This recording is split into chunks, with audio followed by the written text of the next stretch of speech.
Buenas tardes, licenciada. Buenas tardes. Buenas tardes, licenciada.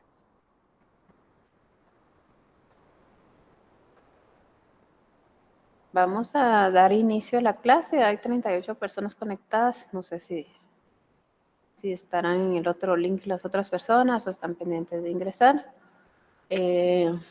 Para el día de hoy vamos a leer los artículos de la Constitución, pero no vamos a iniciar del 11 como lo teníamos programado, sino que vamos a iniciar del artículo 263, que si nos da tiempo, pues vamos a ver hasta esta área de garantías constitucionales y defensa del orden constitucional. Y para darle una introducción al mismo, pues vamos a iniciar con estos artículos, ¿verdad? De darle lectura. El día de hoy no vamos a darle interpretación a la misma, sino que únicamente lectura de los artículos, que vamos a leer 5 artículos. Y vamos a iniciar con... a ver, permíteme, ahorita les voy a...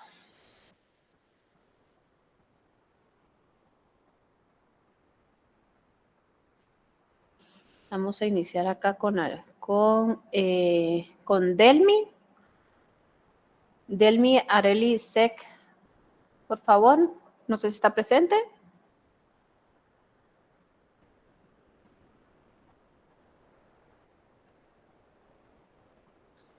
Yo estoy presente. No, gracias, Delmi. No habías participado anteriormente, ¿verdad? No. No, ok. Entonces, la metodología es darle lectura al artículo asignado.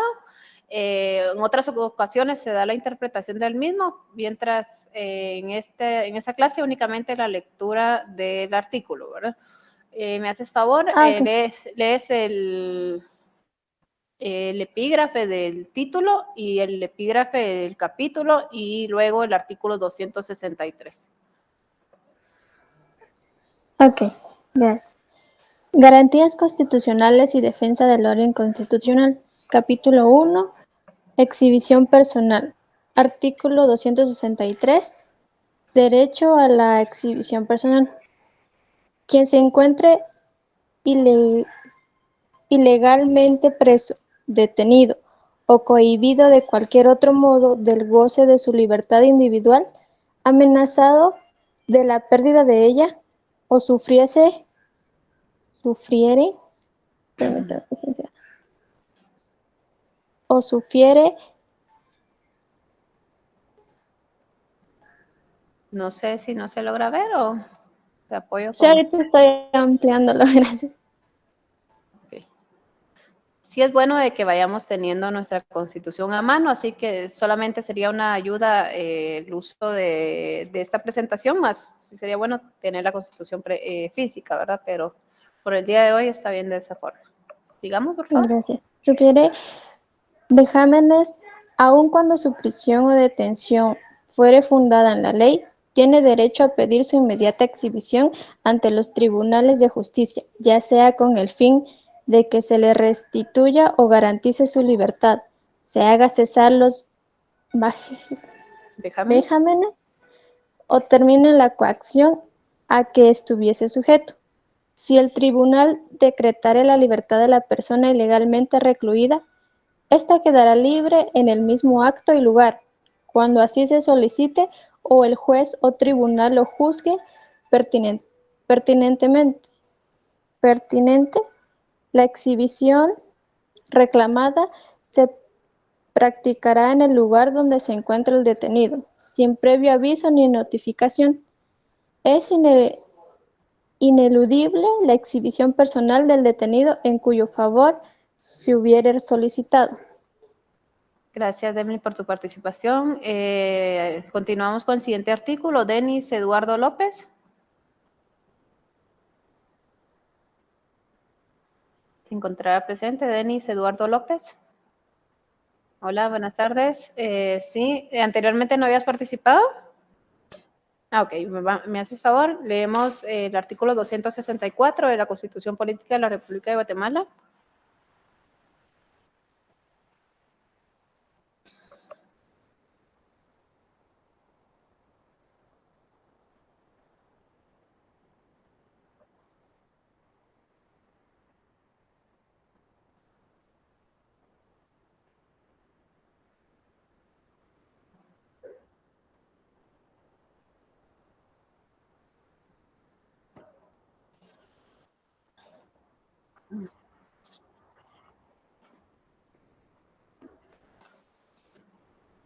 Gracias, Denis. Seguidamente vamos a dar la intervención a Diego. Luego de Diego va Diego Alejandro, luego Fernando Villatoro y de último Isabel López. Por favor, para que se vaya preparando. Si tiene la Constitución a mano, pues sería mucho que mejor, ¿verdad? Entonces sería ahorita Diego, Fernando e Isabel. Vale, vamos a... Si no tiene la Constitución, ahorita se la vamos a proyectar. 134, vamos a en el capítulo segundo. Le tocaría a Diego el artículo 265, por favor. Ok, Lick, buena tarde. Buena tarde. Capítulo 2, Amparo. Artículo 65, procedencia del amparo. Se instituye el amparo con el fin de proteger a las personas contra las amenazas de violaciones a sus derechos o para restaurar el imperio de los mismos cuando la violación hubiese ocurrido. No hay ámbito que no sea susceptible de amparo y procederá siempre que los actos, resoluciones, disposiciones o leyes de la autoridad lleven implícitos una amenaza, restricción o violación de los derechos que la Constitución y las leyes garantizan. Gracias, Diego. Fernando, por favor, el artículo 263, lees el título del capítulo, que es el capítulo tercero, y tu artículo 266. Claro, licenciada. Capítulo 3, Institucionalidad de las leyes. Artículo 266. Inconstitucionalidad de las leyes en casos concretos. En casos concretos, en todo proceso de cualquier competencia o jurisdicción, en cualquier instancia y en casación y hasta antes de dictarse sentencia. Las partes podrán plantear como acción, excepción o incidente la inconstitucionalidad total o parcial de una ley. El tribunal deberá pronunciarse al respecto. Gracias, Fernando. El turno de Isabel, por favor, en el artículo 267. Artículo 267. Inconstitucionalidad de las leyes de carácter general. Las acciones en contra de leyes, reglamentos o disposiciones de carácter general que contengan vicio parcial o total de inconstitucionalidad se plantearán directamente ante el Tribunal o Corte de Constitucionalidad. Gracias. En el transcurso de la clase le estaría pasando el link. Ahorita vamos a iniciar nuestra clase del día de hoy, que la dejamos a medias la clase pasada por solicitud de la mayoría de los compañeros en virtud de una clase de retrasada que tenían que evaluarse y estaba dentro del horario de clases.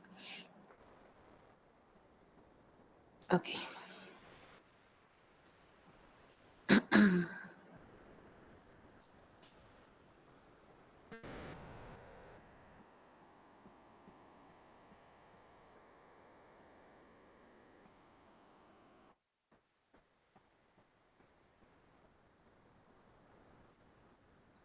No sé si logran ver la presentación, que a mí no me parece aún, pero no sé si ustedes ya la logran ver. Sí, licenciada. Sí, licenciada. Ok.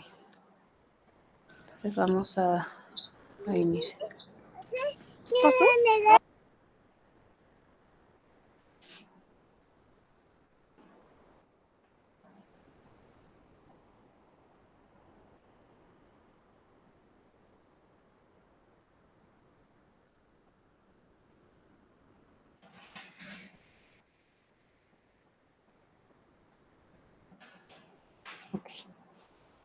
El tema de hoy, dentro de nuestro programa de estudio, está el conocimiento de la individualidad y universalidad de los derechos humanos.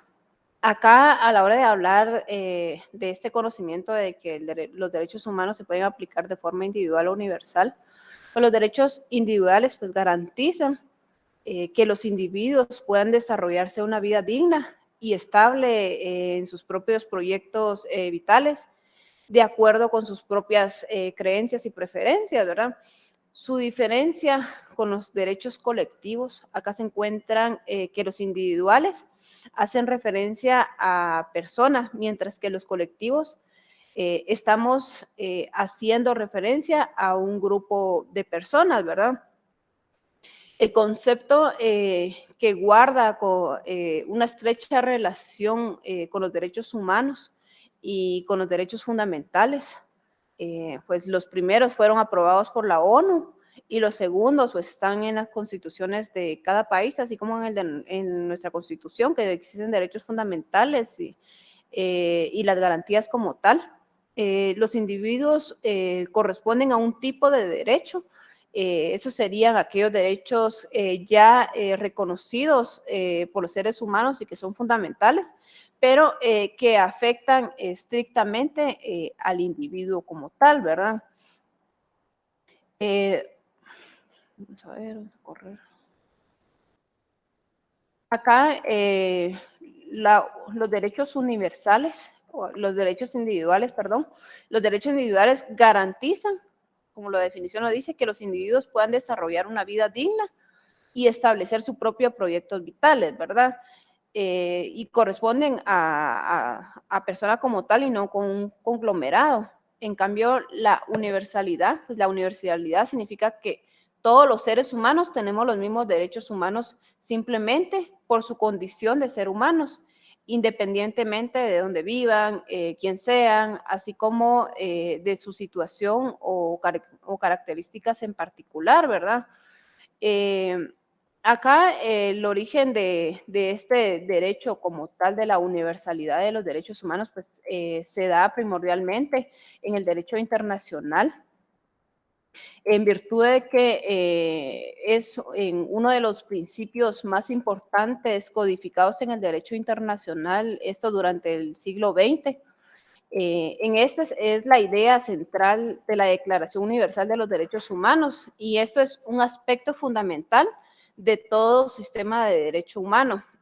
Acá la universalidad pues significa que todos los seres humanos pues tenemos los mismos derechos, ¿verdad? Simplemente por nuestra condición de ser humanos. Los derechos culturales como tal son un componente vital a la universalidad. Y esta es una esencia para defender que los fundamentos de los derechos culturales es el auge de la diversidad cultural, el mestizaje, la apertura a la cultura, el derecho que todas las personas a participar en una vida de cultura dinámica sin discriminación, ¿verdad?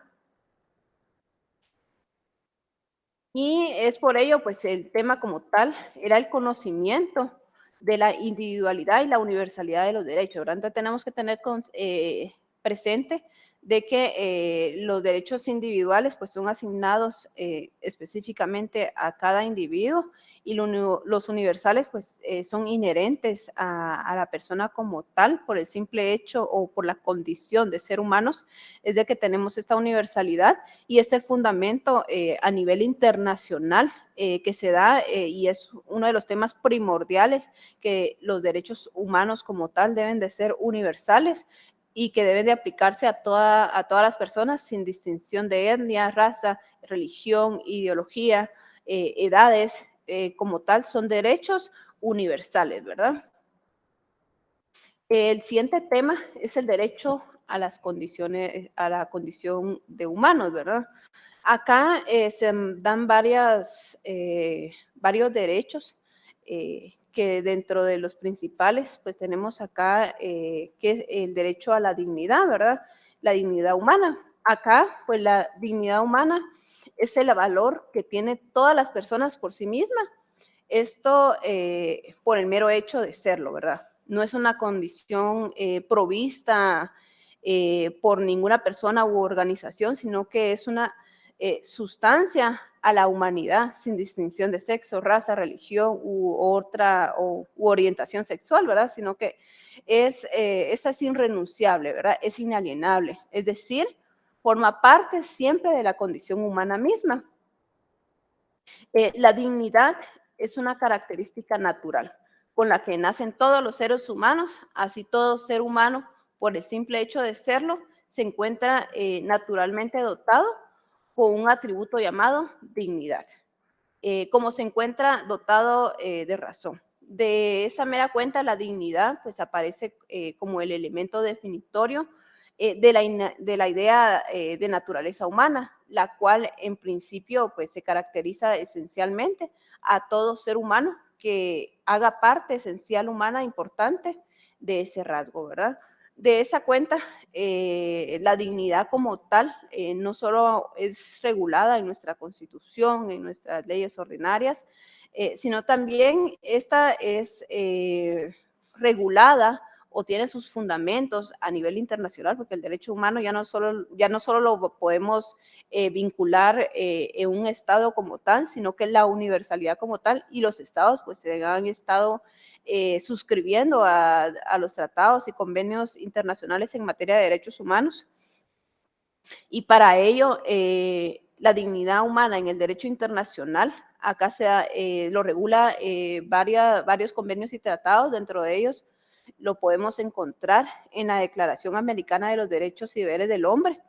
En este pues aparece en 3 apartados la denominación tal como dignidad, y en el primero lo vamos a encontrar siempre en la Declaración Americana de los Derechos y Deberes del Hombre, en el primer considerando, en la declaración es en la cual establece que los pueblos americanos han dignificado a la persona humana, ¿verdad? Desde ahí ya vemos de que empiezan a tratar la dignidad como un valor, como un derecho. Siempre en el preámbulo establece que todos los hombres nacen libres e iguales en dignidad y derecho, ¿verdad? Entonces acá, como se venía hablando, la dignidad pues es algo inalienable, algo que no se le puede quitar porque es algo nato del ser humano como tal, ¿verdad?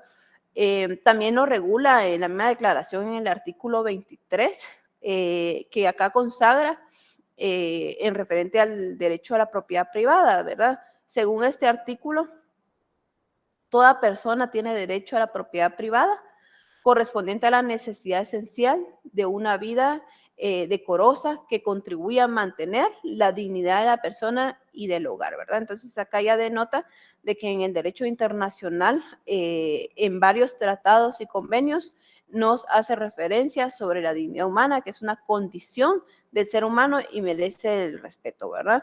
También en la Declaración Universal de los Derechos del Hombre, acá nos denota que en la primera, es una de las primera referencia, y siempre en el preámbulo, que es el espíritu que tiene cada tratado o convenio, nos aparece que acá se compromete con una concepción naturalista de la dignidad humana, pues la cataloga como una intrínseca, ¿verdad?, al ser humano.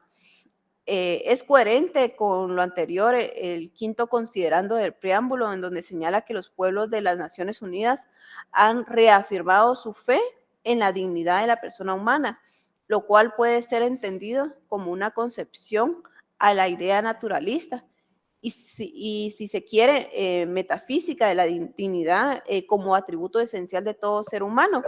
Si nos damos cuenta en las denotaciones de los tratados y convenios internacionales, en el anterior, que es la Declaración Americana de los Derechos del Hombre, de los Derechos y Deberes del Hombre, acá en la Declaración Universal de los Derechos Humanos, siempre nos hace referencia a este derecho, ¿verdad? Esta condición de ser humano que en las siguientes declaraciones, como en el Convenio Americano sobre los Derechos Humanos, acá también nos hace referencia sobre la dignidad. En el artículo 5 de la Convención vincula de forma directa a la dignidad como el derecho a la integridad personal, en cuanto que establece en su número segundo que nadie debe ser sometido a tortura, ni a penas o tratos crueles o inhumanos o degradantes.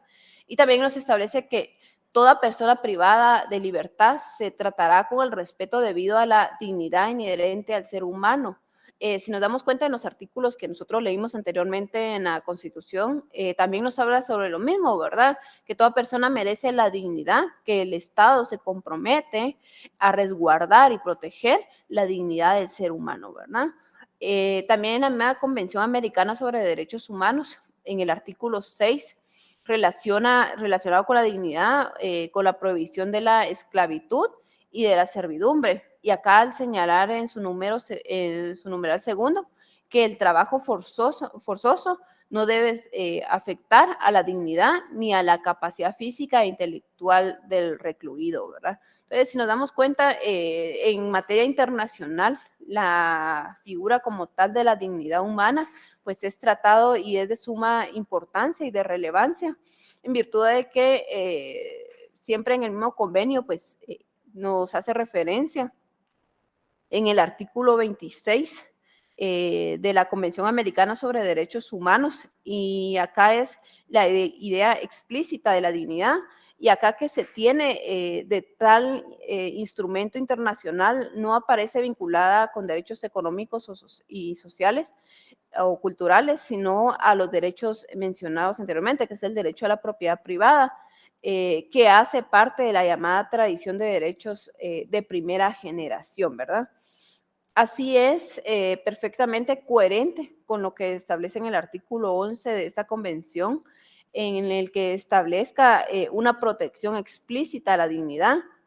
Sin embargo, esta protección aparece relacionada de forma directa con la honra, ¿verdad? Lo que implica que, aunque la dignidad no aparezca vinculada únicamente con la propiedad privada, como era en el caso de la Declaración Americana de los Derechos y Deberes del Hombre, sí se sigue conociendo como algo que se agota meramente en el ámbito de derecho privado, tal y como lo establece en el numeral segundo de ese artículo mencionado, en el que dice que nadie puede ser objeto de injerencia arbitraria o abusiva en la vida privada, en la de su familia, en el de su domicilio o en su correspondencia, ni de ataques ilegales a su honra, ¿verdad?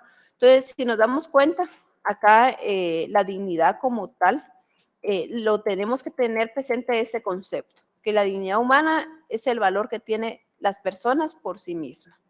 Esto es por el mero hecho de serlo, no es una condición provista por ninguna persona u organización, sino que es consustancia a la humanidad, sin distinción de raza, sexo, religión, orientación sexual, y es además irrenunciable e inalienable. Es decir, que si la persona como tal dice, no, yo no quiero tener la dignidad humana como tal y que no la respeten y que cualquier autoridad pueda realizar algo arbitrario en su contra, no se puede. Esta condición es irrenunciable e inalienable, ¿verdad? La siguiente condición humana como tal es la integridad.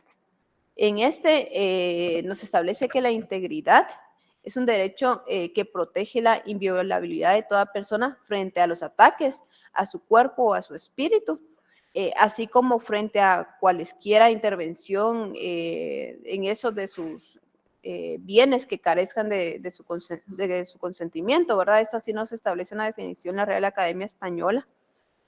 También nos establece que la integridad pues, es una obligación de los estados de adoptar las medidas que resulte adecuadas para proteger la integridad de las personas, tanto en su vertiente positiva y prestación de esos derechos. La figura como tal de la integridad, pues también lo regula convenios a nivel internacional, siempre en materia de derechos humanos. Acá la integridad, pues también lo podemos encontrar en la Convención contra la Tortura de las Naciones Unidas, esta del 10 de diciembre de 1984, la Convención Europea para prevenir la tortura del 26 de noviembre del 87, la Declaración Universal de los Derechos Humanos en su artículo 5, la Convención Americana sobre los Derechos Humanos, el Convenio Europeo sobre Derechos Humanos.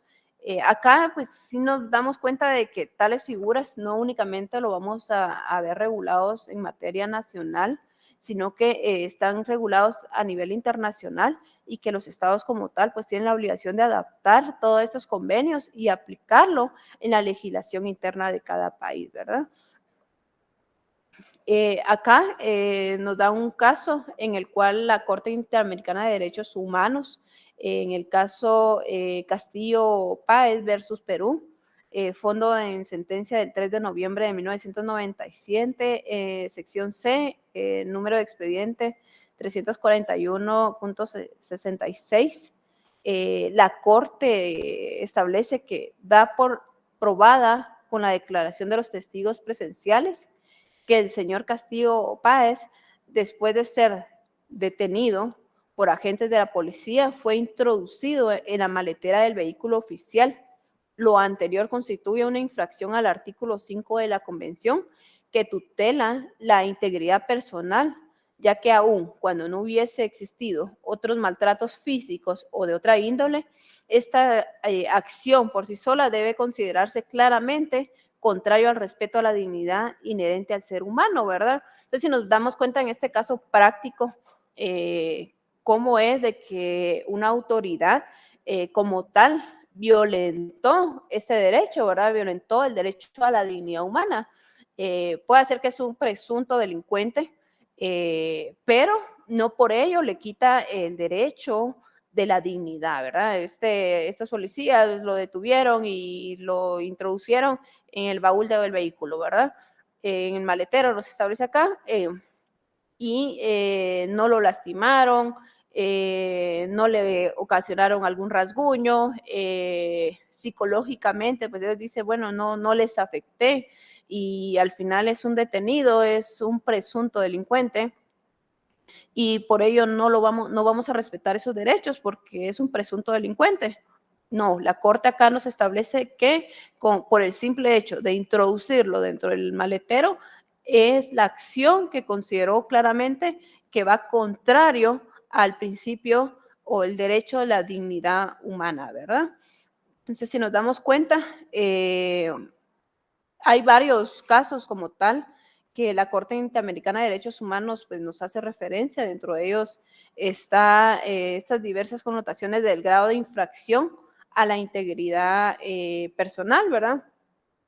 Siempre en el caso KRC versus Trinidad y Tobago, Fondo de Reparación y Costa, sentencia del 11 de marzo del 2005, en su expediente serie C número 1233.69, establece la Corte. Por su parte, la Corte Interamericana ha considerado desde el caso Loarya Tamayo versus Perú que la infracción de los derechos a la integridad física y psíquica de las personas es una clase de infracción de los derechos a la integridad física, psíquica de las personas. También nos establece que la violación que tiene diversas connotaciones de grados y que abarca desde la tortura hasta otros tipos de vejámenes o tratos crueles, de verdad, inhumanos o degradantes, cuya secuencia física y psíquica varían de intensidad según los factores endógenos y exógenos que deben ser demostrados en cada situación. La Corte Europea de Derechos Humanos ha manifestado que aún en la ausencia de lesiones, de sufrimientos en el plano físico y moral, acompañado de torturas psíquicas durante el interrogatorio, puede ser considerado como trato inhumano. El carácter desagradable de expresar un sentimiento de miedo, ansiedad e inferioridad con el fin de humillar, degradar y romper la resistencia física o moral de la víctima, ¿verdad? Entonces, en conclusión, este caso como tal, que es dentro de la jurisprudencia que existe a nivel internacional, acá nos dice no porque no lo torturaron o no porque no le pegaron o no lo trataron, o no le afectaron su moral, eso no significa que no le hayan violentado su derecho humano su derecho humano. Y acá es donde nos dice que van de grados va de grado su derecho, o sea, no es únicamente que grado 1, grado 2, o sea, hay varias infracciones que se pueden dar, pueden haber varios vejámenes dentro de la acción que realice, puede ser que solo realice una acción y dice, bueno, solo una infracción tuve, no, dentro del transcurso de la acción se puede llegar a tener las infracciones a los derechos fundamentales que la misma ley o tratados a nivel internacional así lo establezcan. Y pues acá también les dejo otro caso sobre ejemplos que se puede dar en infracciones o lesiones a esos derechos fundamentales. Y tenemos el siguiente apartado como tal, sobre la condición, el derecho a la condición humana, ¿verdad? Dentro de ese derecho tenemos que tener presente, así es, Eric. Dentro de estos, el derecho a la condición humana. Tenemos que tener presente de que sobre ese derecho a la condición humana tenemos que tener la dignidad, tenemos que tener del tema que ya vimos de la dignidad, la integridad, y ahora estaríamos hablando de la personalidad jurídica. Y acá pues hacemos como que un retroceso a la clase anterior, en la cual la personalidad jurídica, pues cualidad de la que deriva la aptitud para ser titular de derechos y obligaciones y el reconocimiento de capacidad jurídica y de obrar que corresponde a toda persona, ya sea física o jurídica, ¿verdad?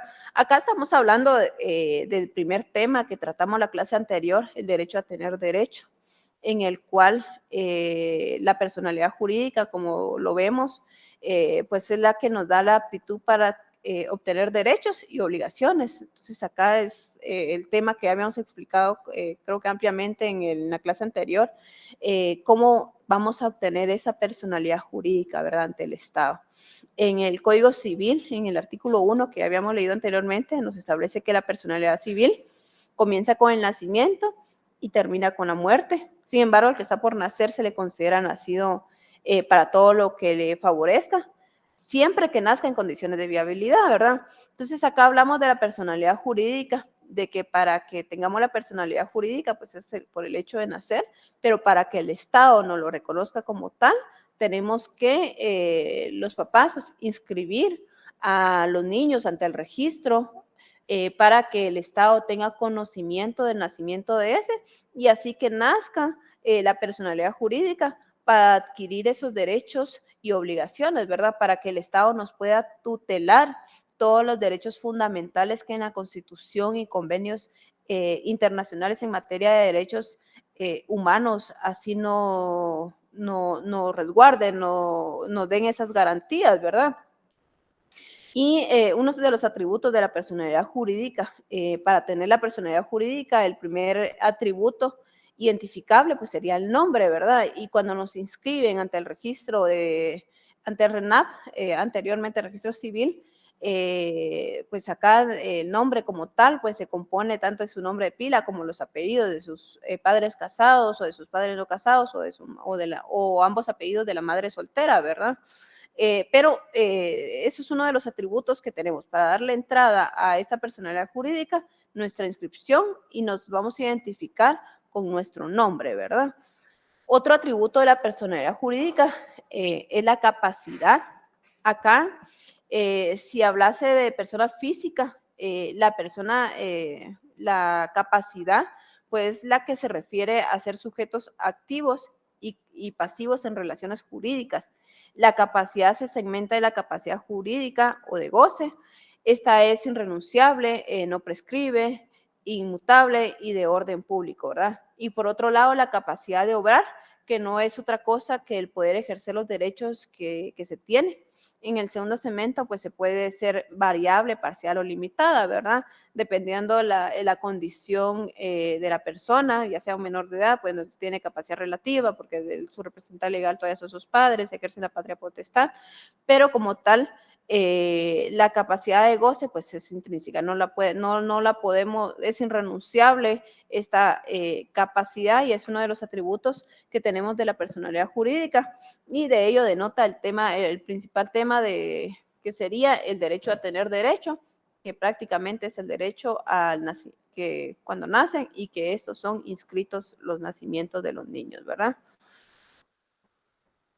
Acá, ya teniendo en cuenta el tema anterior referente a la dignidad o las condiciones para que el ser humano como tal tenga esa capacidad y se le reconozca como tal, pues ya vimos que tenemos que tener el tema de la dignidad, la personalidad jurídica del Estado, ¿verdad? Y sí, como lo mencionaba acá nuestro compañero Eric, sí, o sea, en varios países han vulnerado los derechos humanos Pues en el caso de El Salvador, pues sí, hay personas que comparten esta ideología. Creo que sí ha habido un avance significativo. Sin embargo, los derechos humanos como tal, creo que se ha llegado a una lucha constante para el reconocimiento del mismo, y que de un momento a otro el Estado no nos garantice esos derechos humanos, como mínimo la dignidad humana, ¿verdad? La integridad humana. Y otras personas dirían que esos son presuntos delincuentes o son delincuentes, de una vez criminalizándolos, y por tal situación no tienen o no pueden gozar de los derechos humanos que tanto a nivel nacional como internacional se reconozcan. Entonces, sí es importante tener presente el tema de la dignidad humana como tal, de que no por ser presunto delincuente o delincuente no tienen o el Estado no les debe garantizar esa dignidad o la integridad humana, ¿verdad? Aún los privados de libertad el Estado tiene la obligación de respetarle esos derechos humanos, tiene la obligación de respetarle la dignidad humana como tal, aunque de la teoría a la práctica sí hay mucha diferencia. Si hay violaciones a esos derechos fundamentales que la misma ley no nos garantiza, y que como tal, pues el Estado de Guatemala y diferentes estados a nivel del mundo y pues Centroamérica como tal ha ratificado, ¿verdad?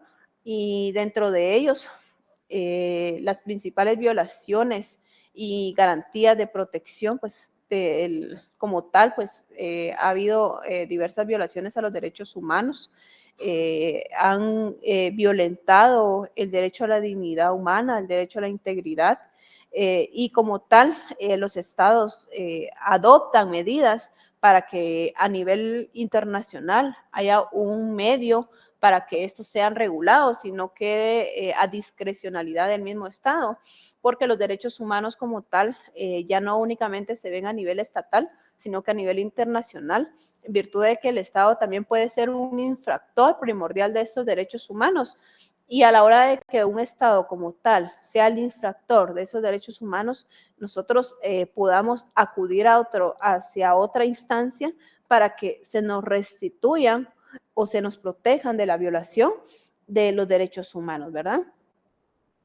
Dentro de estas principales violaciones y garantías garantías de protección de los derechos humanos, vamos a encontrar que existen sistemas de protección de los derechos humanos.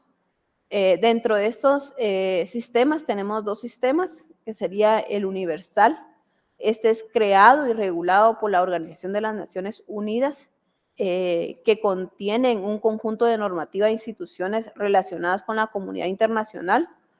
Tiene su origen en la Declaración Universal de los Derechos Humanos de 1948.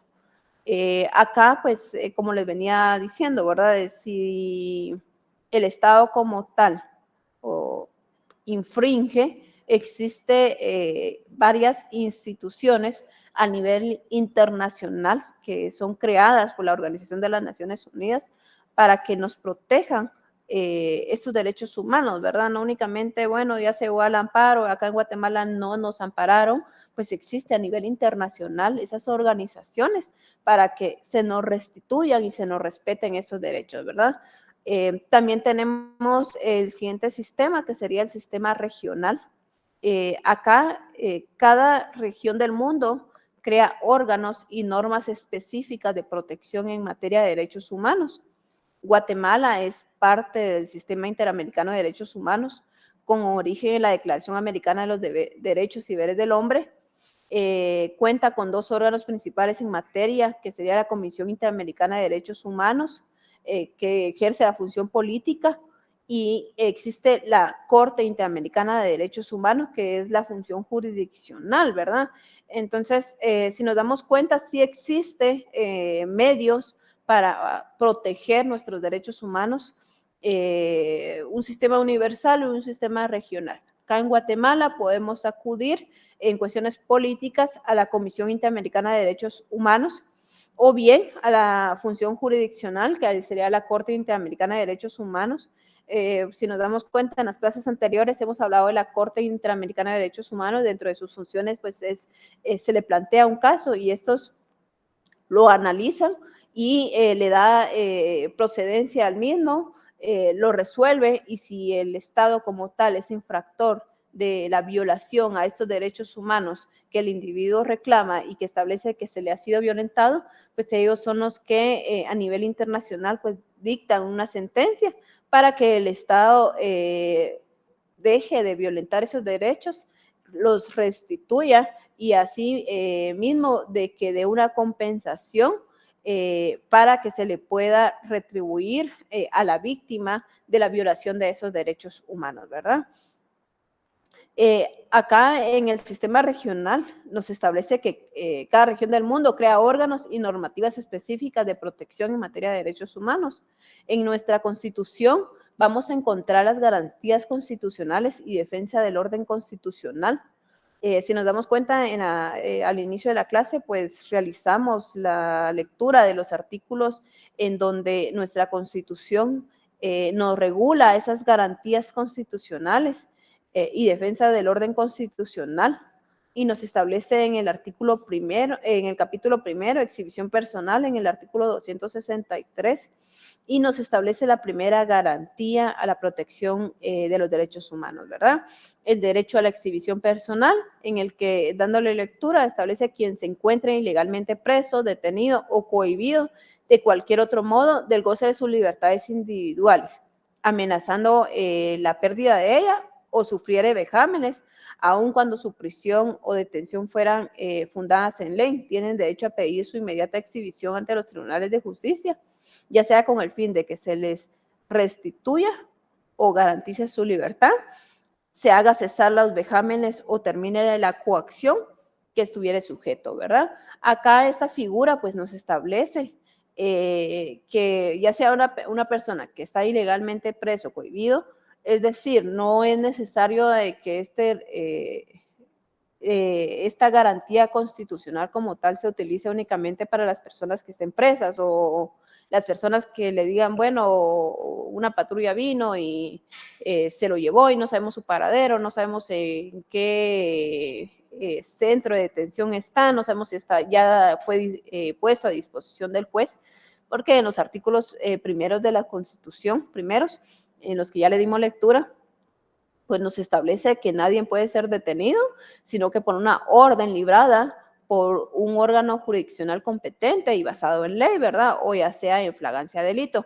Pero si en algún momento nosotros como ciudadanos o familiares de esta persona que fue detenida, creemos fielmente que ese derecho constitucional de la libertad se le está siendo cohibido, podemos ante el órgano jurisdiccional, en este caso ya sea un juez de paz, un juez de instancia, dar o establecer esta garantía constitucional a favor de cualquier persona, y no únicamente a sus familiares, sino que cualquier persona puede invocar esta garantía constitucional de la exhibición personal, en el cual establezca que el goce de su libertad individual está siendo violentada o amenazada a perderla, ¿verdad? Hay veces de que hay personas que están, no han sido detenidas por una autoridad, sino que a veces los mismos familiares, por conveniencia, tienen detenida a una persona, y eso pasa a veces con las personas de la tercera edad, en el caso de que porque gozan de su pensión, de su jubilación, y por eso es que no violentan la libertad de una persona y le dicen, o sea, no puede salir. O sea, a veces hasta los propios hijos, se ha visto en la PGN que sucede de que restringen ese derecho a la libertad, y cuando llegan a supervisarlo le ven y le preguntan por qué la tienen encerrada o por qué la tienen en un estado en el cual les violentan su integridad como persona, su dignidad como persona, porque no están respetando los derechos básicos que esta persona puede tener, o las tienen como que fuera una carceleta aún en su mismo hogar, ¿verdad?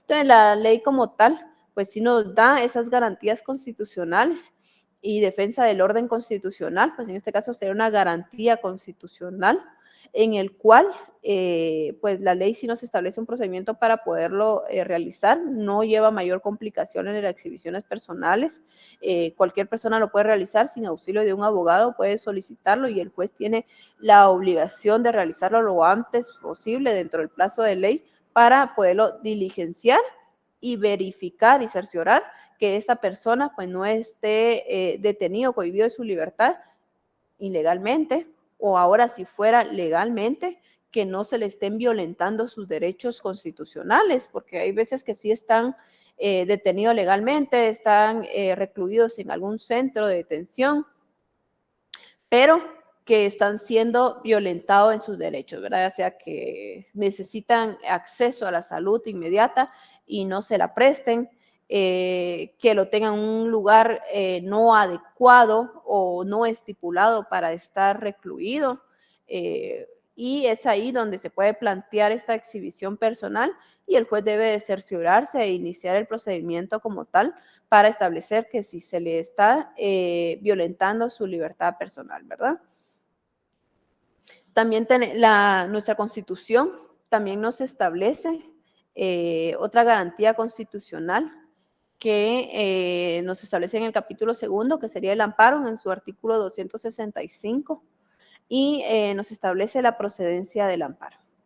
Acá nos establece que se instituye el amparo con el fin de proteger a las personas contra amenazas de violaciones a sus derechos o la restauración del imperio de los mismos cuando la violación hubiere ocurrido, ¿verdad? Acá nos da el amparo como tal, se instituye de dos formas, preventivo y reparador. Porque si la persona se le violentó el derecho, la ley como tal, la Constitución Política de la República de Guatemala, en la garantía constitucional del amparo, acá nos establece de que la ley nos va a restituir el imperio de la violación de los derechos que hubiera ocurrido. O si nosotros creemos que nos van a violentar ese derecho con una acción, con alguna resolución de autoridad, pues podemos también invocar el derecho, la garantía constitucional como tal del amparo.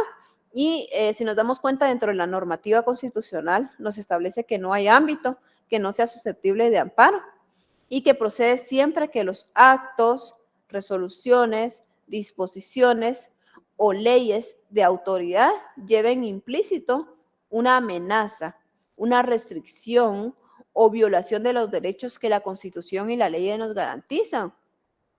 Es decir, de que si una autoridad con algún acto ustedes consideran que están siendo violentados en sus derechos constitucionales como tal, pueden invocar esta garantía, que sería la garantía del amparo, ¿verdad?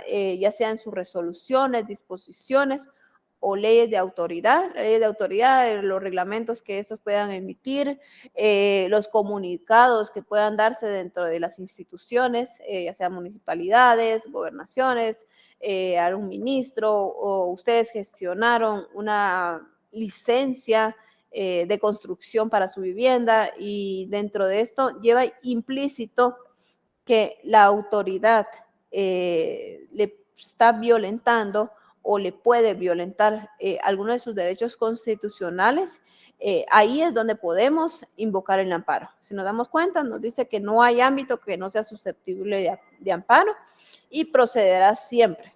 O sea, que procede contra los actos, contra las resoluciones, si hay alguna resolución, ya sea en el ámbito administrativo o en el ámbito judicial, en el cual lleve implícito esa violación a nuestros derechos constitucionales o que a razón de la ejecución de ese acto o disposición o resolución de autoridad competente nos puedan violentar nuestros derechos, podemos invocar amparo y la ley nos establece que no va a haber ámbito que no sea susceptible de amparo, ¿verdad?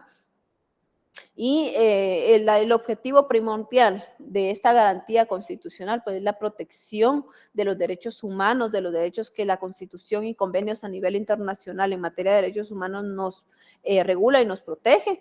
Y como tal, la Constitución pues nos da un parámetro del amparo como tal, pero existe una ley específica siempre de rango constitucional para la regulación de este tema como tal, ¿verdad? Esta garantía del amparo y establece su procedencia, establece los requisitos que deben de llevar para poder figurar o interponer esta garantía constitucional, ¿verdad? En este caso, el amparo sí requiere de un auxilio profesional para poderlo presentar.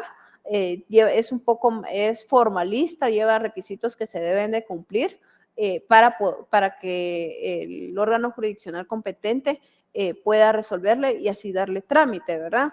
Pero lo primordial en el tema que nos atañe el día de hoy es de que cuáles son los medios de protección de los derechos humanos. Entonces, tenemos dos sistemas, el sistema universal y el sistema estatal. Y dentro del sistema estatal nos establece que cada país cada país establece su normativa y la forma y las instituciones que se van a encargar de garantizar nuestros derechos humanos y nos va a dar la forma, el procedimiento con la cual ellos van a resolver. Si nos damos cuenta, en el artículo 5 de nuestra Constitución, pues nos establece la libertad de acción, que nosotros como ciudadanos podemos hacer todo lo que la ley no nos prohíba. Viceversa, en la Constitución también nos regula que todo funcionario, empleado público, solo puede hacer lo que la ley así les faculta. Es decir, de que ustedes pueden actuar y no están sujetos a obedecer órdenes que no estén basadas en ley, que la ley no les prohíba, ustedes pueden realizar esos actos, pero a un funcionario o empleado público únicamente pueden hacer lo que la ley les faculte realizar.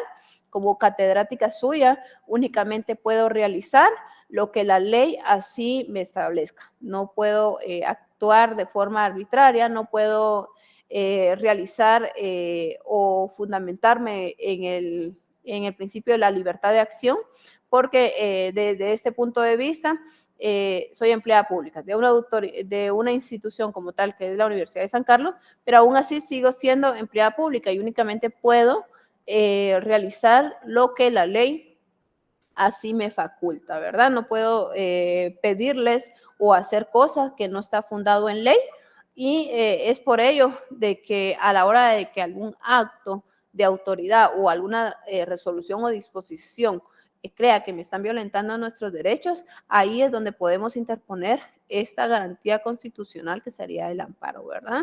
Aún en la Universidad de San Carlos podemos interponer este recurso como tal, que va a proceder siempre y cuando un acto de autoridad o resolución de la misma lleve implícito una amenaza o la violación de algún derecho fundamental que la Constitución y las leyes así nos garantizan, ¿verdad? También tenemos en el capítulo 3 la inconstitucionalidad de leyes, lo cual lo regula en el artículo 266, una inconstitucionalidad de leyes en caso concreto, en el que nos establece en caso concreto, en todo proceso de cualquier competencia o jurisdicción o en cualquier instancia o hasta en casación y hasta antes de dictarse sentencia, las partes podrán plantear esta acción, lo podrán plantear como una acción, una excepción o un incidente, ¿verdad? La inconstitucionalidad, ya sea total o parcial de una ley, el tribunal deberá pronunciarse al respecto. Entonces, si no, la ley como tal, la Constitución como tal, sí nos da los mecanismos para que podamos proteger nuestros derechos humanos como tal. Existen violaciones como puede ser de que les violen el derecho a la salud, el derecho a la justicia, el derecho a un debido proceso, pero también nos establece garantías y dentro de esas garantías, como ya lo vimos, está la exhibición personal, el amparo, la tercera garantía, la inconstitucionalidad de leyes, se puede dar acá ya sea la inconstitucionalidad parcial o total de una ley, ¿verdad? Y pues la inconstitucionalidad pues se divide en inconstitucionalidad de leyes en caso concreto, y en el artículo 267 de la Constitución, si lo tienen ahí, sería bueno que lo subrayen. También está la inconstitucionalidad de leyes de carácter general, ¿verdad? En el artículo anterior, estamos hablando de una inconstitucionalidad en caso concreto, o sea, en un caso en específico, o de una ley que entra en vigencia y es de carácter general, ¿verdad?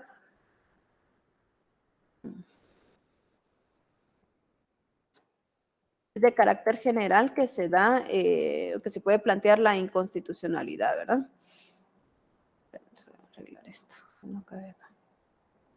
En el artículo 267 como tal, nos establece que la acción en contra de leyes, reglamentos o disposiciones de carácter general que conlleven vicios parcial o total de inconstitucionalidad se planteará directamente ante el tribunal o la Corte de Constitucionalidad, ¿verdad? En este caso, pues también es una garantía o mecanismo para garantizar la protección de los derechos fundamentales que la Constitución así nos regula. Acá pues se nos está hablando de una inconstitucionalidad general que se puede plantear contra leyes, reglamentos o disposiciones de carácter general. Si nos damos cuenta, acá nos está refiriendo que es ante una ley, ¿verdad? Ya no nos está refiriendo que sea parcial o total, sino que nos está hablando de una inconstitucionalidad de leyes, reglamentos o disposiciones de carácter general, o sea, de aplicación general para toda la población. Que esté regulado bajo esto, ¿verdad? Y para ello, pues está en el capítulo cuarto, la Corte de Constitucionalidad, en el artículo 268, función esencial de la Corte de Constitucionalidad. No sé, Rubí, si tienes alguna duda, que me aparece el micrófono encendido. Ay, perdón, licenciada, se me activó. No tengas pena, pensé que tenías una duda. O intervenir. Si en algún momento quieren intervenir, pues solo me levantan la manita o ampliar, porque al final esto es enriquecer el conocimiento entre todos. Algún caso que ustedes tengan o que conozcan y digan, bueno, esto se acopla a la clase y puede enriquecer, y de casos prácticos, pues se nos queda un poquito más que solo teoría, ¿verdad? Entonces ahí donde ustedes me pueden decir, mire, en el caso de Eric que intervino y nos dijo, sí, en el caso de El Salvador hay violaciones rotundas a los derechos fundamentales, a los derechos humanos, y que a pesar de que están regulados por convenios y tratados a nivel internacional, estos no lo respeten, ¿verdad? Por el simple hecho de que modificaron su legislación, pero no por ello, pues, podemos tomar a mi consideración que eso es lo correcto, ¿verdad? Porque la lucha de esos derechos humanos se han venido de décadas, y estar a favor de ello, pues estaríamos a favor de que se nos violenten en algún momento nuestros derechos, que como tal la dignidad humana o la condición de ser humano se nos violente por la condición que estemos pasando en su momento, ya sea como presuntos delincuentes, como delincuentes que se están incorporando nuevamente a la sociedad, ¿verdad? Pero si tuvieran algún comentario, algo que desean ampliar con referente al tema, pues me levantan mano, les doy intervención y se puede dar un diálogo dentro de la clase para que nos vayamos enriqueciendo todos y que la clase pues no sea solamente teórica, sino que con los casos prácticos, en el caso de Daisy que participó en la clase anterior, que nos comentó sobre el anciano que no aparece inscrito aún en el registro civil y que ya tiene 50 años, o sea, son casos de que se nos van quedando y uno dice, bueno, o sea, derecho a tener derecho, pues me recuerdo el caso que mencionó la compañera, y ahí uno va interpretando y creo que es una forma de ir retroalimentando esa situación, ¿verdad? Para seguir con el tema de las garantías y mecanismos de protección de los derechos fundamentales que la Constitución nos garantiza y tratados en materia de derechos humanos a materia internacional, nos establece la función esencial de la Corte de Constitucionalidad. Acá nos establece que la Corte de Constitucionalidad es un atributo permanente es un tribunal, permanente de jurisdicción privativa, cuya función esencial es la defensa del orden constitucional. Actuará como tribunal colegiado con independencia de los demás órganos del Estado y ejercerá función esencial que le asigne la Corte y las leyes de la materia, ¿verdad? Entonces, acá pues ya vemos el tribunal como tal, que pues es de jurisdicción privativa, no tiene injerencia dentro de los 3 poderes del Estado, sino que está aparte de los poderes del Estado, ¿verdad? No lo podemos categorizar dentro del organismo judicial porque está independiente, ¿verdad? Para que la Corte pues pueda realizar su función esencial que la Constitución como tal nos establece, que es la defensa del orden constitucional. Entonces, si les pregunto cuál es la función esencial de la Corte de Constitucionalidad, pues sería acá, su función esencial es defender el orden constitucional, actuar como tribunal colegiado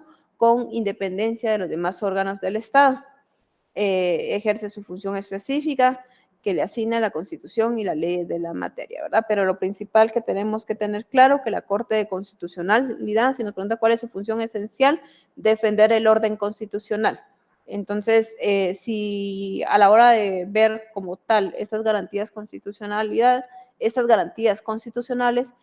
nos debemos de recalcar, y no sé si ya conocen dónde está ubicada la Corte de Constitucionalidad, pero sería bueno googlear y colocar una foto, o si pasan ustedes sobre en zona 1, pues pasar viendo, y así es como nos vamos adentrando a la materia. Y cuando ustedes pasan enfrente o miran una fotografía de la Corte de Constitucionalidad, en mente tienen que tener, bueno, su función esencial es la defensa del orden constitucional. Entonces, siguiendo con el tema, tenemos, Eric, por favor.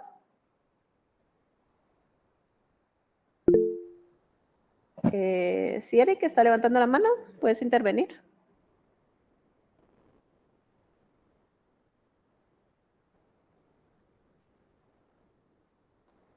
Eric, no sé si quieres intervenir, porque levantaste 2 veces la mano o se te activó.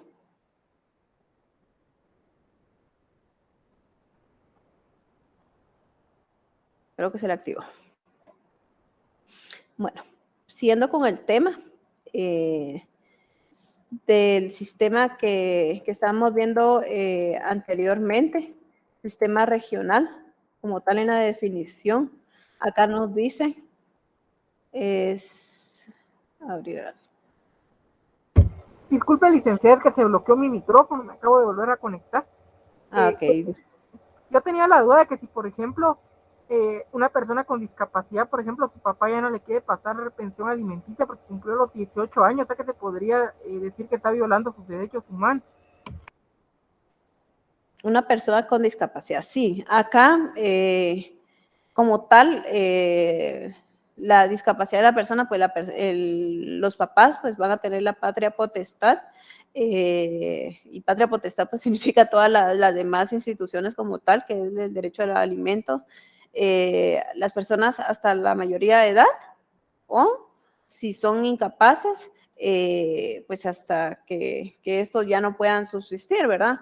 Pero si ahí se le están violentando como tal sus derechos humanos, pero si nos damos cuenta, si nadie ejerce esa función de reclamar esa violación a los derechos humanos como tal de esta persona, pues el Estado como tal no está enterado de dicha violación.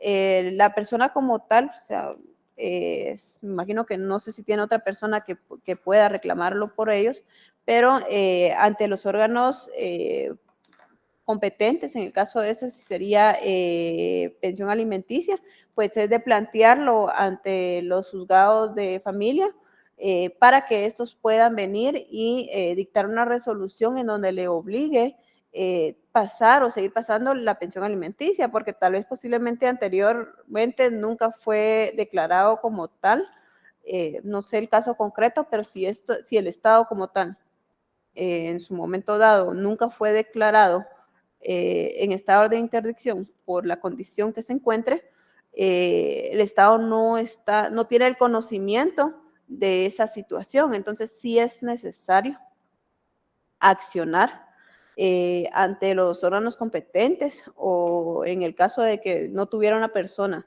que pueda gestionarlo por él, ir a la Procuraduría de los Derechos Humanos, exponer su caso, y como tal, pues ellos tienen el área el área jurídica en el cual se le puede dar acompañamiento. Entonces ahí ya no es necesario que la persona que quiere apoyarles, que dice, bueno, ellos no tienen nadie más quien haga las vueltas por ellos y no tienen quienes procuren, sino que ir ante esta Procuraduría, exponer el caso y ellos seguirlo, ¿verdad? Para que como tal, el papá como tal, que es el papá y mamá, el obligado a realizar esta función, que es la alimentación de la persona con discapacidad, pues se lo puedan restituir esos derechos, ¿verdad? Ahora, si los órganos jurisdiccionales como tal no pueden, bueno, no le resuelven favorablemente, y aún así consideran que los derechos humanos o los derechos fundamentales como tal le están siendo violentados, ahí pues se puede instituir la garantía constitucional del amparo para que estos derechos como tal se les restituyan. Ahora, si existe como tal una resolución en donde se le obliga al papá pasar siempre la pensión alimenticia y este no cumple, entonces ya se puede ejecutar esa resolución, ¿verdad? Entonces ya ahí pues ya entraría en un delito que ya sería en penal, la negación de asistencia económica de la pensión alimenticia, y es ahí pues ya inicia otro procedimiento. Pero si tu pregunta concreta es, ¿se le está negando la alimentación a esta persona y porque no se puede valer por sí misma, tiene una capacidad relativa? Es ahí donde sí se le está violentando sus derechos humanos. Pero si el Estado no tiene conocimiento de ello, pues no puede venir y protegerle o restituirle esos derechos humanos como tal. Es el caso del tema principal, el derecho a tener derecho. O sea, ¿cómo el Estado va a saber la necesidad de esa persona de la alimentación si no accionan, no es de conocimiento de ellos?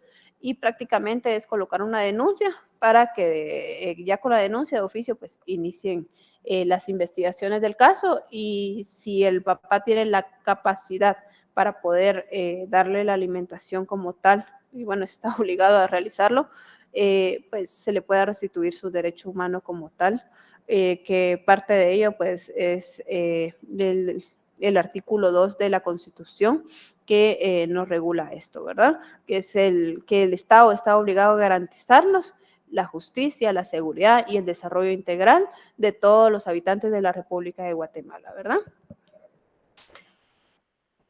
No sé si con ello ¿quieres agregar algo, Eric? Muchas gracias, licenciada.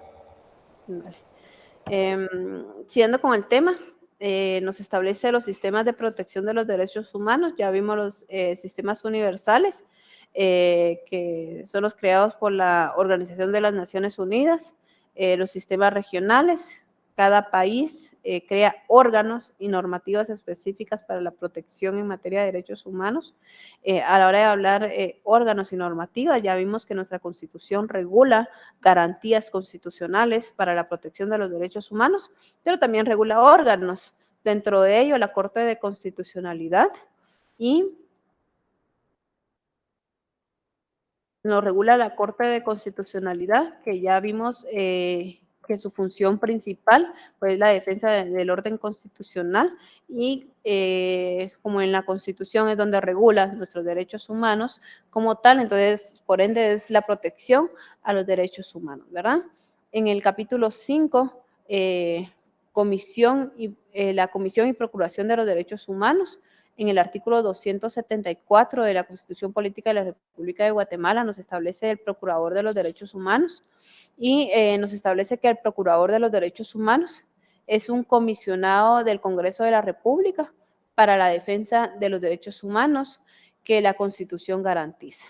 Tendrá facultades de supervisar la administración, ejercerá su cargo por un periodo de 5 años y rendirá informe anual al Pleno del Congreso con el que se relaciona a través de las comisiones de derechos humanos, ¿verdad? Entonces, dentro de los órganos que cada país establece para garantizar los derechos humanos, dentro de ellos tenemos la Procuraduría de los Derechos Humanos y por ende el representante de ellos, que sería el Procurador de los Derechos Humanos, ¿verdad? Dentro de las atribuciones del Procurador de los Derechos Humanos, en el artículo 275, pues nos establece varias literales. Dentro de las principales que podemos mencionar está, permítame, se corrió, está la investigar y denunciar comportamientos administrativos lesivos a los intereses de las personas, ¿verdad? Investigar toda clase de denuncia que le sean planteadas por cualquier persona sobre violación de los derechos humanos. Y aquí es el tema que mencionaba Eric. Si ese acto que menciona de la negación de la asistencia de pensión alimenticia, la negación de los alimentos, esta denuncia lo puede realizar cualquier persona. Entonces acá dice que el Procurador de los Derechos Humanos, a través de la Procuraduría, pues va a investigar toda clase de denuncia, ¿verdad? Acá no nos dice, mire, yo creo que eso no va a proceder. No, acá nos establece que va a investigar toda clase de denuncia que le sea planteada por cualquier persona. En este caso, pues Eric va o llama por teléfono, porque también reciben las denuncias como tal, y denuncia esta acción, ¿verdad? Una persona con discapacidad vive en tal lugar, vive solo y su papá lo abandonó y no le pasa ni alimentos y no se puede valer por sí solo, ¿verdad? Entonces acá es donde ellos investigan esa denuncia. Y establecen si hay una violación a esos derechos humanos. Y si hubiera una violación como tal, pues inicia un procedimiento para restablecer o que el Estado garantice estos derechos humanos, ¿verdad? También tenemos en la literal E, nos dice emitir censura pública por actos o comportamientos en contra de los derechos constitucionales. Si nos damos cuenta, acá no se establece emitir una censura pública por actos o comportamientos.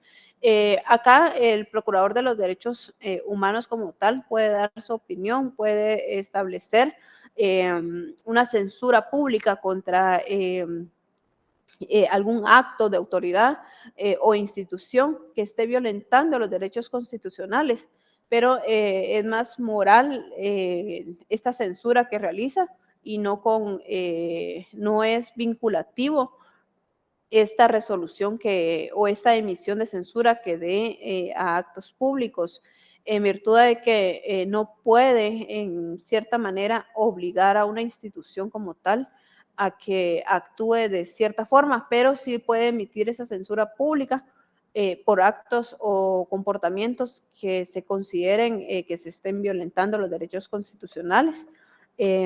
También en la literal F, que considero que son de las más, todas las funciones son importantes y son de las pocas que regula la Constitución porque existen leyes específicas de cada área para que pueda regularlo más ampliamente, porque todo empleado público únicamente puede hacer lo que la ley les faculta y para ello pues necesitan leyes o reglamentos o disposiciones de carácter personal para que puedan actuar, ¿verdad? En la F nos establece promover acciones o recursos judiciales o administrativos en los casos que les sea procedente, ¿verdad? Entonces, volviendo al caso práctico que nos dan, promover acciones, recursos judiciales o administrativos, a través del área jurídica de la institución, puede solicitar la pensión alimenticia para esa persona que a pesar de ser mayor de edad, aún así los papás tienen la obligación de seguir velando por el bienestar, es decir, por el derecho de alimento, el derecho de salud sobre estas personas, ¿verdad? Entonces, el procurador, pues sí puede promover esas acciones en el área judicial o ya sea en el ámbito administrativo en otros casos, en los casos que considere procedente, ¿verdad? Que ya después de la investigación, bueno, dice si procede dicha denuncia, entonces ahí inicia promover esas acciones, ¿verdad? No únicamente quedarse con la investigación y decir si se están violentando tales derechos, sino que su función principal es velar porque los derechos humanos no sean violentados a nivel del país, ¿verdad? Entonces acá nos establece que el Procurador de los Derechos Humanos es un comisionado y que del Congreso de la República, ¿verdad? Y que es para la defensa de los derechos humanos que la Constitución garantiza. Entonces, si se les preguntara quién es o qué hace el Procurador de los Derechos Humanos, ustedes deben seleccionar o escribir que el Procurador de los Derechos Humanos es un comisionado del Congreso de la República y es para la defensa de los derechos humanos que la Constitución garantiza, ¿verdad? Algunas atribuciones, pues acá se les establece algunas, pueden ampliarlo leyendo el artículo 275, en el cual pues se establece más literales dentro de las funciones. Si se le preguntara, mencione algunas funciones del Procurador de los Derechos Humanos. Ustedes pueden tomar las que se les da de referencia o en la Constitución pues regula más funciones y son válidas todas las literales de las funciones que tiene el Procurador de los Derechos Humanos. Y por ende, el Procurador de los Derechos Humanos, de oficio o a instancia de parte, actuará con la debida diligencia para que durante el régimen de excepción se garantice la plenitud de los derechos fundamentales, cuya vigencia no hubiera sido expresamente registrada para el cumplimiento de sus funciones todos los días y horas son hábiles, ¿verdad? Entonces, el Procurador de los Derechos Humanos en todo momento puede hacer uso de sus atribuciones y para ello todos los días y horas son hábiles para que ejerza las funciones de la Procuraduría de los Derechos Humanos, ¿verdad? Entonces, como tal, ese es el tema del módulo 1, que es el que vamos a estar evaluando como un laboratorio corto el día viernes, que vamos a procurar de que el laboratorio pues no van a hacer de muchas preguntas y que nos pueda servir de base para el examen que no sé si ya publicaron, pero ya los exámenes ya están programados para la siguiente semana, ¿verdad? Entonces, si ya están programados para la siguiente semana, pues ya es poco los temas que vamos a abarcar, únicamente vamos a examinar lo visto en clases, las diapositivas que se les va a estar subiendo, que prácticamente solo esta es la que me hace falta subir. Y el tema que vamos a tratar el día viernes, que va a ser por la extensión del horario, el laboratorio es corto, no nos vamos a tardar todo el periodo de clases, vamos a tomar la mitad del periodo para poder dar el tema del módulo 2, que no es mucho, solo es un tema, y la otra mitad de la clase puede realizar el laboratorio por cuestión de tiempo. El laboratorio pues sí va a ser el día 11, la mitad del periodo, porque no son muchas preguntas, son pocas y únicamente van a abarcar hasta las diapositivas del día de hoy. Y el día lunes pues vamos a, si no terminamos el tema del módulo 2, el día viernes, que es solamente la mitad del periodo, lo vamos a culminar el día 14 y según calendario, el día 16 de agosto está programado nuestro primer parcial, ¿verdad? Que prácticamente el laboratorio que vamos a realizar, permítame, va a ser como un simulacro de cómo va a ser nuestro examen parcial, ¿verdad? Y a pesar de ello, pues tiene su ponderación para poder llevar una zona, que el examen pues va a ser sobre 20 puntos. Tenemos programado 2 laboratorios del módulo 1, que es el día viernes, y tenemos programado uno del módulo 2. El módulo 2 pues lo vamos a estar dando el día viernes la mitad del periodo y el día lunes la otra mitad. Y por cuestión de tiempo que el laboratorio está programado para el 16, el laboratorio como tal va a ser programado para el 18, casi que corrido. No sé si el 18 también tengamos exámenes, pero si no tuviéramos lo vamos a programar para que sí entre dentro de nuestro primera unidad, 10 puntos de zona y 20 puntos de examen. Ahora si tuviéramos examen si tuviéramos exámenes en la fecha 18 como tal, porque yo creo que es un día sí, un día no, pues sí vamos a tener que evaluar el examen sobre 25 y el laboratorio de 5, o ya sea que se les coloque 10 preguntas en el laboratorio del día viernes y valga sobre 10, ¿verdad? Pero sí voy a estar evaluando eso, si va a ser sobre 5 o sobre 10, y el examen, pues, únicamente con las diapositivas que hemos transmitido hasta el día, que vamos a transmitir hasta el día viernes, ¿verdad? Dime, Eric. Disculpe, el 18 no tendremos feriado por la selección. Vieras de que no tengo, ahorita voy a Pues ver. en el horario sí tenemos examen, licenciada. Sí, ¿verdad? Sí, porque, bueno, no podríamos tener asueto como tal, por cuestión de que las elecciones se llevan un día específico, que es el día, el 20 de agosto como tal, ¿verdad? Entonces, creo que no. El día 15, que es ese sí es feriado como tal, de acá del municipio de Guatemala.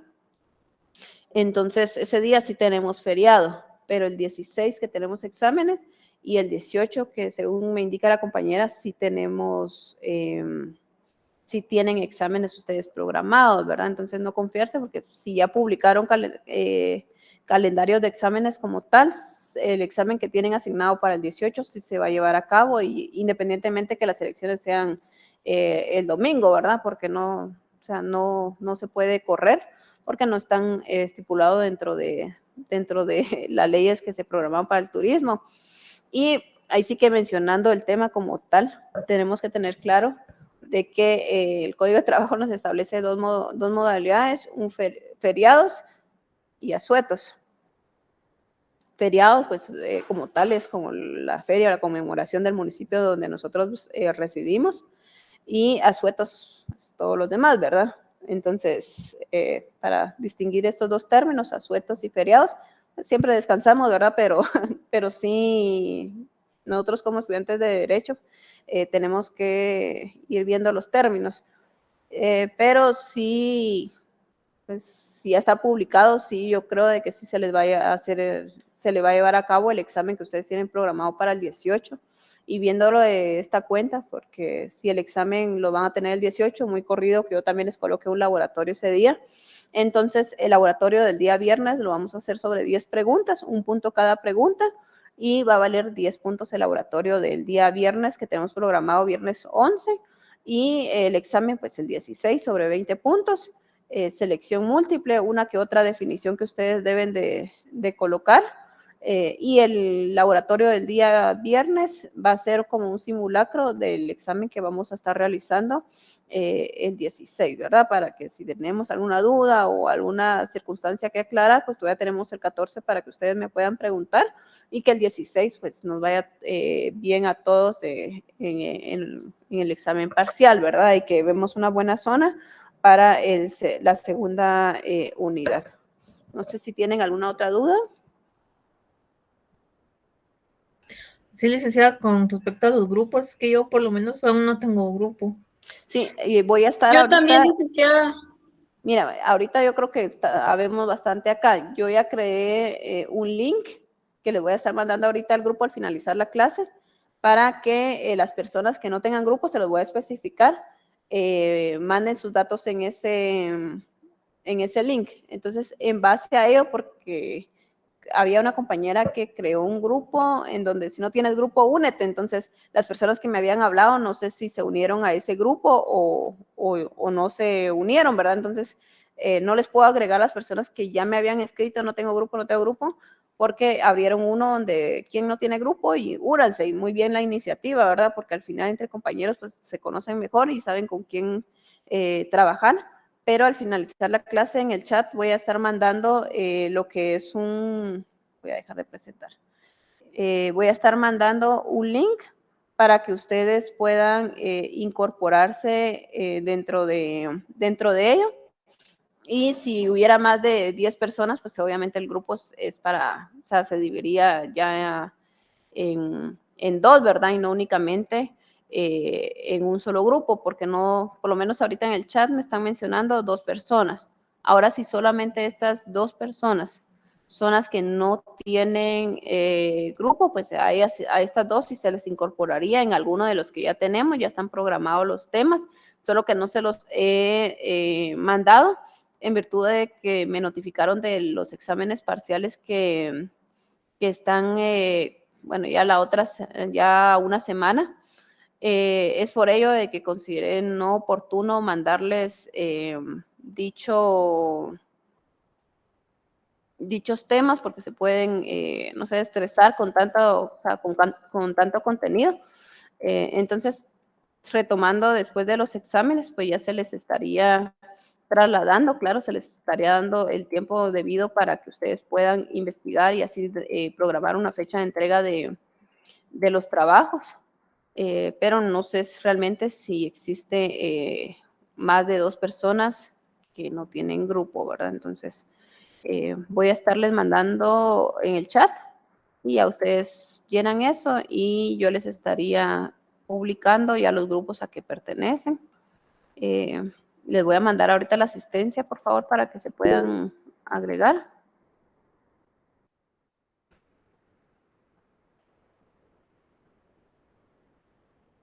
Y la participación se las voy a estar mandando por chat, de igual forma, para que no, del Diego, Fernando, Isabel, para que puedan agregar la participación del día de hoy. Se las voy a agregar yo ahí sí que por cuestión de horario, creo que se nos va a ampliar demasiado el tema. Pero si no tienen otra duda o si tienen alguna otra duda, me pueden escribir por chat, ¿verdad? Buenas tardes, licenciada. Pues son 3 temas los que han visto, ¿verdad? Fernanda, hemos visto el módulo primero, que prácticamente son como 4 temas que hemos visto. El día de hoy vimos 3 temas, pero sí tenemos más, ¿verdad? Lo conveniente es de que miren las diapositivas, que prácticamente ahí está resumido lo que va a venir en el laboratorio y en el parcial, porque hemos visto las generalidades del derecho, hemos visto la historia como tal. Vamos a ver.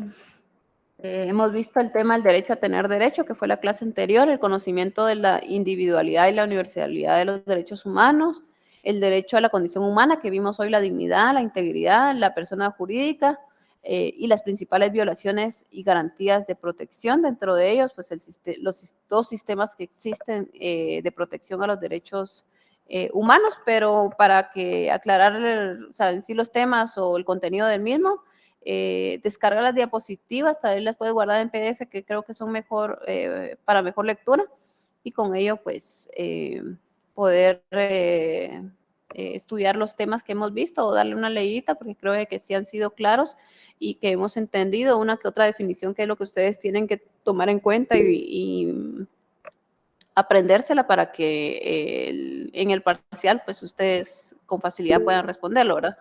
Víctor, dime.